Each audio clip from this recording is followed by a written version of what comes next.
सबसे बड़ा मूर्ख कौन? तेनाली रामा स्टोरी। सबसे बड़ा मूर्ख कौन? राजा कृष्णदेवराय को घोड़े बहुत पसंद थे और उनके पास राज्य के घोड़ों की नस्लों का सबसे अच्छा संग्रह था। खैर, एक दिन एक व्यापारी राजा के पास आया और उसे बताया कि वह अपने साथ अरब में सबसे अच्छी नस्ल का एक घोड़ा लाया है।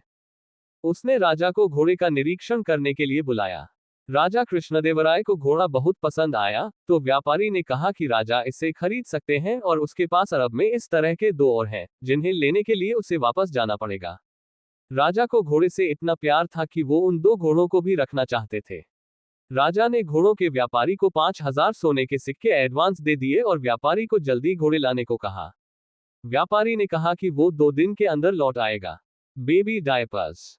2 दिन 2 सप्ताह में बदल गए और 2 महीने हो गए, लेकिन राजा को व्यापारी और दोनों घोड़ों का कोई अता पता नहीं चला।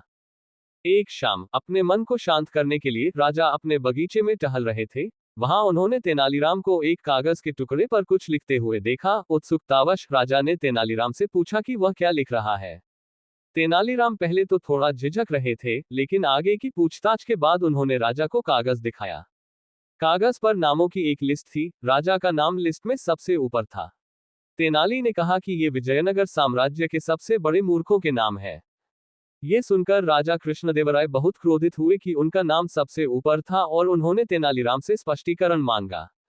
तेनालीराम ने घोड़े की कहानी का उल्लेख करते हुए कहा कि हमारा राजा मूर्ख है कि क्योंकि उन्हें लगता है कि एक अजनबी व्यापारी 5,000 सोने के सिक्के प्राप्त करने के बाद वापस आ जाएगा।